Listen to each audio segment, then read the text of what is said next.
Welcome back to another episode of It's in the Details. As always, please remember to share, like, subscribe, rate, review, comment, wherever you get the show. As always, your support is appreciated. Let's get into it, y'all. We are a few days post-Olympics as I record this. And I gotta say, last 3 or 4 days, I've slept about 24 hours. I've been putting down some 7s and some 8s at nighttime. It feels good. The Olympics had me wrapped around its finger. If it was Medusa, it had me occupied by them snakes. I was in deep. And I've just broken out of the slumber. Okay? But I gotta say, I miss it. I do. I miss it. I miss it. There's no other way to say it. I'm happy to be doing other things. I'm happy to have returned to normal life. I'm watching other TV shows and movies and things. But I miss it. So many good things happened during the Olympics. And I've heard mixed reviews from other people about how they feel about the Olympics. I thoroughly enjoyed the Olympics.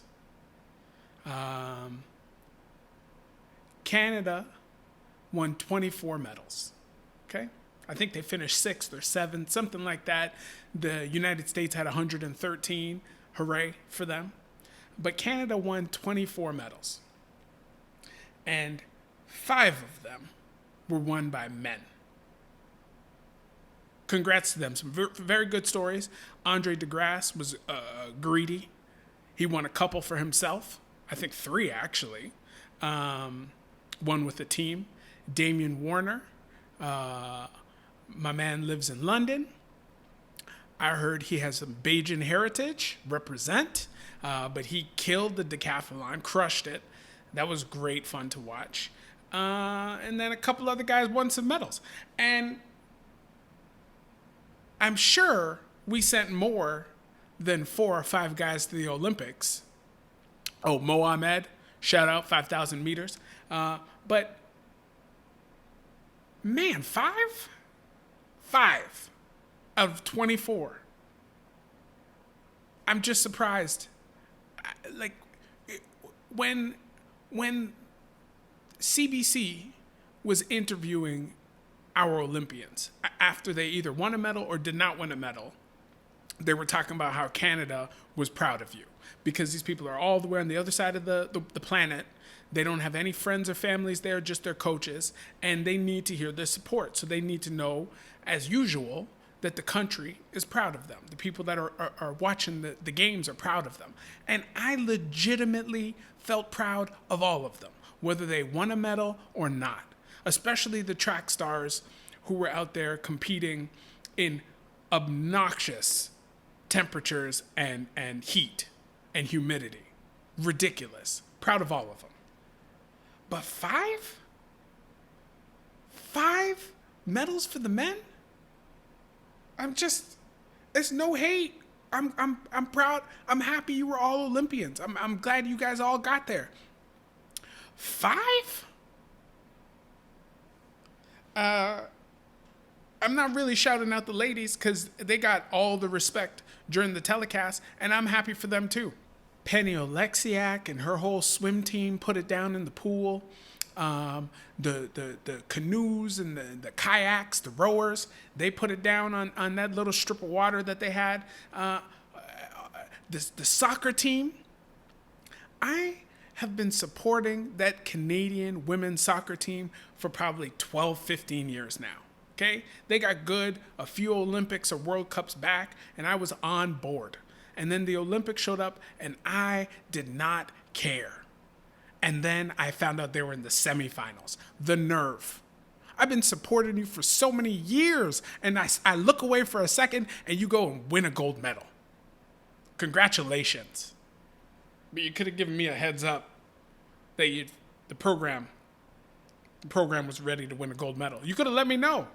I've been supporting for years. But the women held it down. They did amazing things. Nothing but respect for all of them.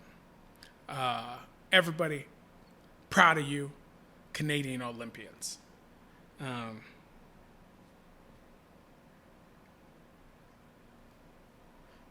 The Winter Olympics start in 6 months.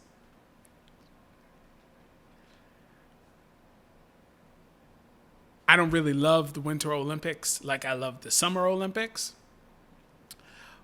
but I'm down for some slalom, some giant slalom. I'm down for the skiing. I like the skiing. The ski jump's good too. You ever watch the biathlon? Damn, it's going to happen again. It's in Beijing, I believe. They're doing it again. Everybody, rest up. Get your rest, because the Winter Olympics are coming. This is a real beginning and end kind of period in TV watching for me. The Olympics are finished, as I mentioned earlier. F1 is on a 4-week break. How dare you? I just finished watching Kevin Hart's documentary I talked about a couple weeks ago, Don't F This Up. I also took my first full day free of the Olympics to finish the back half of season 4 of The Handmaid's Tale. You may have heard me talk about The Handmaid's Tale once or twice to a friend or what have you, but The Handmaid's Tale is a spectacular show. It's not good. It's not great. It's spectacular. Okay? The problem with The Handmaid's Tale is it's spectacular heavy as well.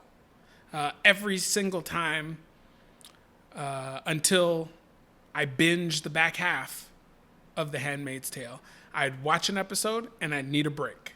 Watch an episode and I need a break. I managed to push through the back half. And if you've already seen season 4, I think you understand why. If you haven't, get watching.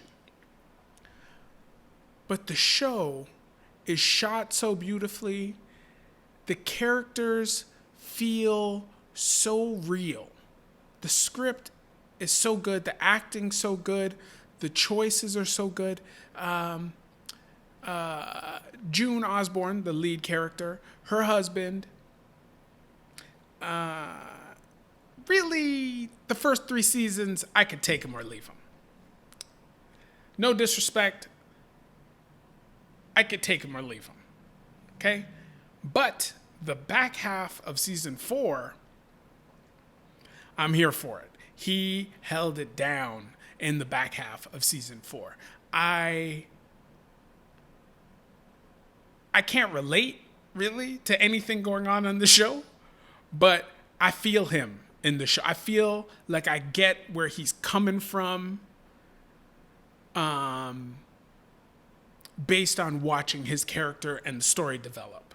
It feels perfect. It feels like he's hitting all the right notes. It feels like he's also true to the guy that we saw in the first 3 seasons. It is so good, and that's just him. All of the other characters are phenomenal too. And usually in a show, I'll find some places where I go, hey man, that ain't real. That's not what that person would really say. That's not how they would look when they're saying, like, none of it makes any sense for a portion of time. Not The Handmaid's Tale. The Handmaid's Tale had me all in the whole time, all the time. Also really uncomfortable. It is an undertaking. I will even say at times it feels like a chore. But it's so good. You can't ever divorce yourself from it fully. Like, you might need a break. Like, I always needed a break. But in the back of my mind, I'm always thinking, get back to that expertly made show so you could finish out the story they're trying to tell you. And that's what I did. I don't really binge things, as you may have heard, but I binged 5 episodes.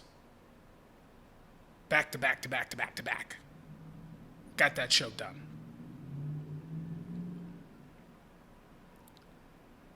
And a little Googling tells me season 5's coming, and they're not sure it's the last one. After season 4, I don't really know where they go, but that's why they're writing the show and not me.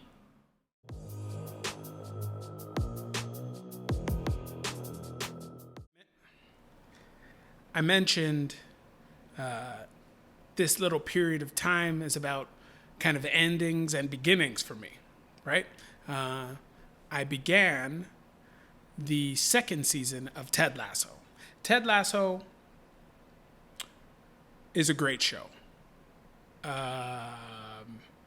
Again, I don't know what kind of cameras Apple is using to shoot this show, but they're the only people on Earth with these cameras. It's like sterling. It's like everything is shimmering, and not in an artificial way. It's shimmering in a way that says, we're better than you at doing this. It's like when the iPhone first came out. Like when Mr. Jobs was out here showing you all the iPhone stuff, and people were like, oh my God, I've never seen a phone like this. I got to go get this phone.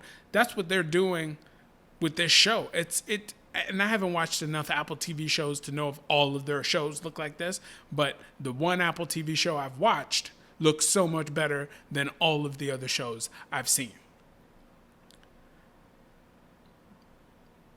But this season 2, it's not as good so far. I watched the first 3 episodes. The first 3 episodes are out.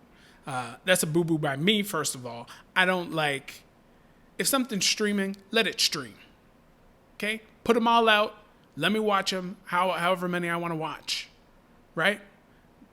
This show's 30 minutes a piece. I wanted to watch a bunch. When I got to 3, cut me off. But it's not as good as the first season so far. And I feel like they're using some tricks. Okay?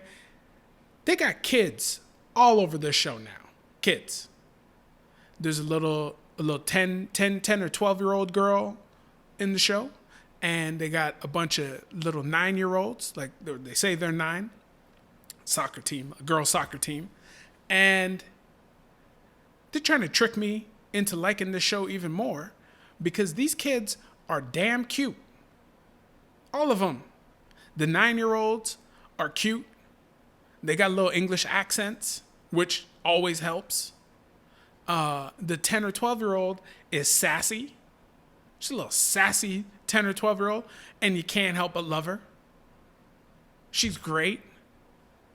But the rest of the show is not as good so far as the first season was. Maybe I'm expecting more because of the first season. Maybe the second season just isn't as good yet. But still great. I still like it a lot. I still can't wait till these new episodes come out. But I'm on to you. I see the tricks. When are the animals going to show up? You're going to have a little monkey show up in season 4? Someone going to have a little English bulldog? What is it next? Oh, yeah, they did something in the first episode with a dog. Wow. So they did already use the animals. So they tried to trick me with some kids, and they're tricking you with some pets. What's next? An old person? Some senior citizens? I'm on to you, Ted Lasso.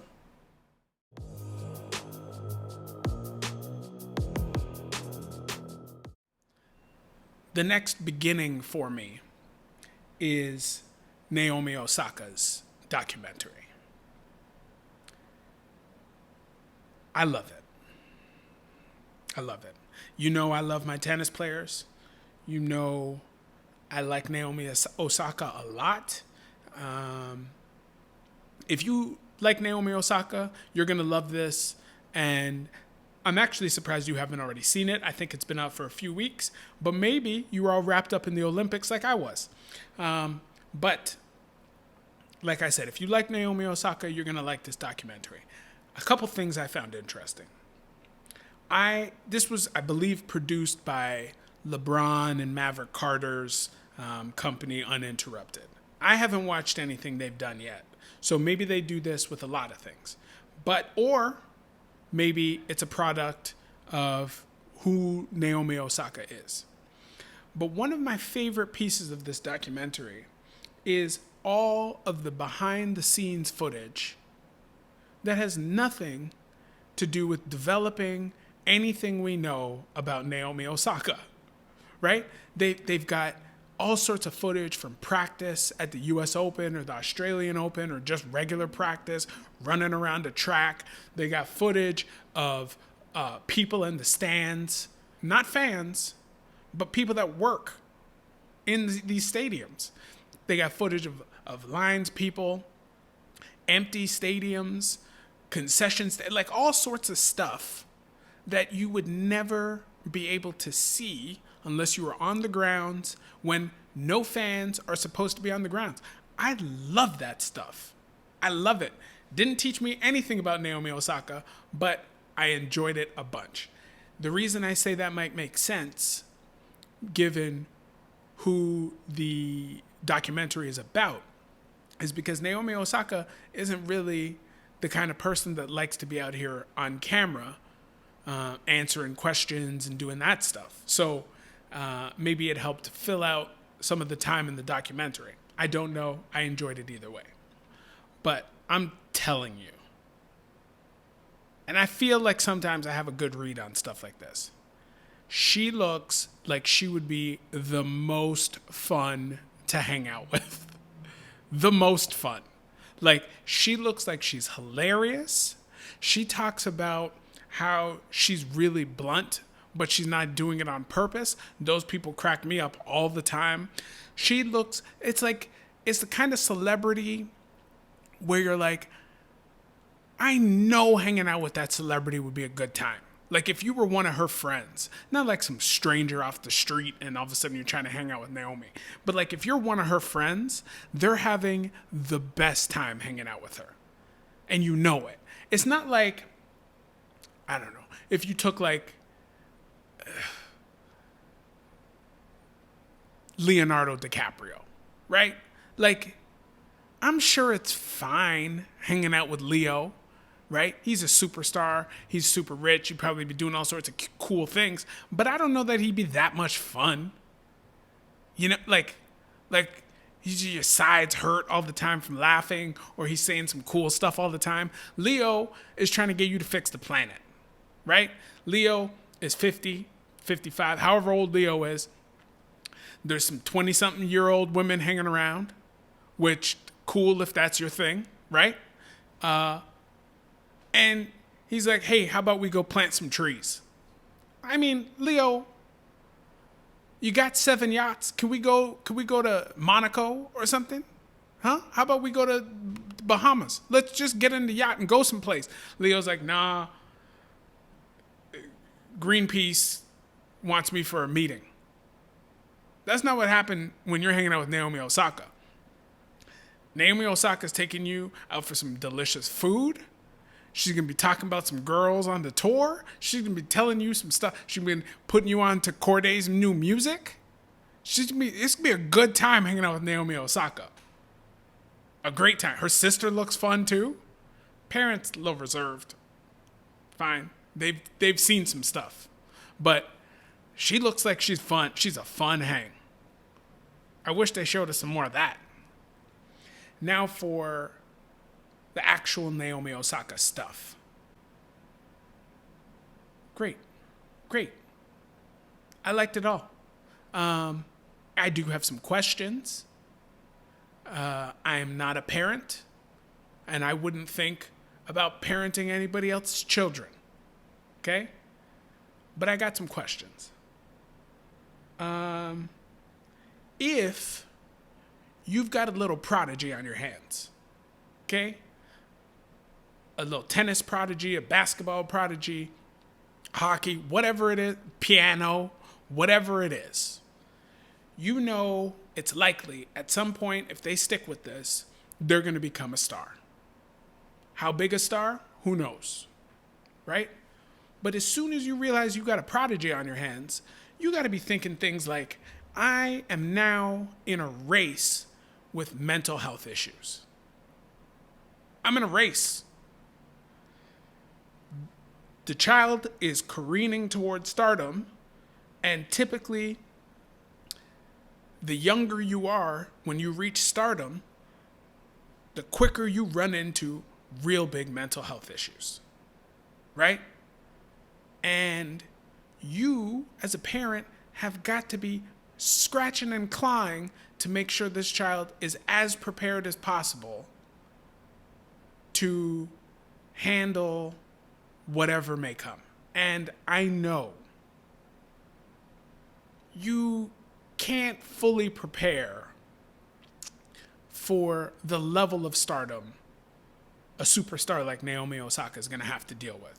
You can't fully prepare for it, but you can get them prepared more so than it feels like she is all I'm saying. And no shade to her parents or the people around her. It's a difficult situation. But it just feels like some of the questions she's got should already have been answered, right?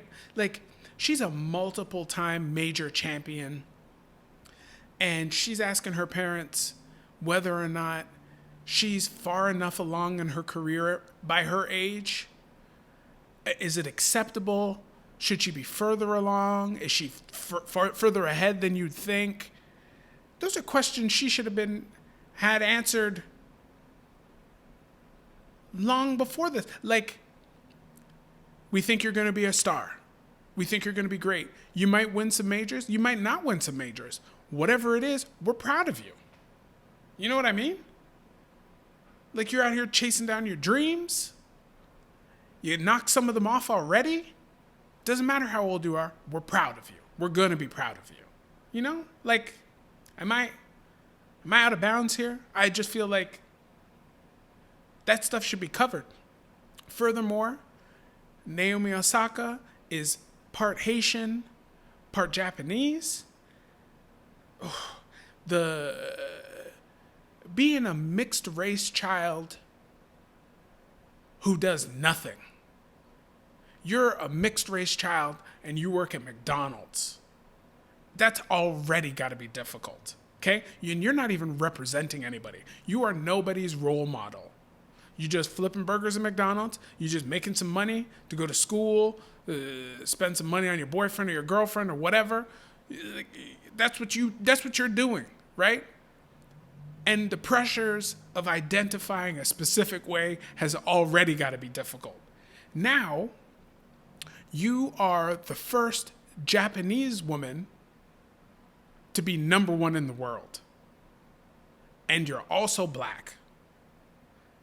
And people are going to want you to answer questions on all of these things. I'm not saying her parents and etc. The periphery too, the coaches, whatever. I'm not saying they should have had her prepared to deal with this, but these feel like discussions that should be happening semi-regularly. I don't know. But it's got to be difficult for everybody involved to handle that.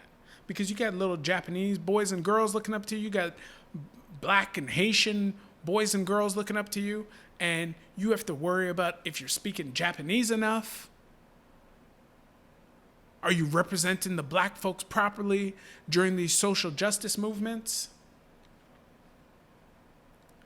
This poor girl, woman, this poor young lady, and all the things she has to do, and she's just trying to play some tennis. She's trying to hit a ball hard and win some matches.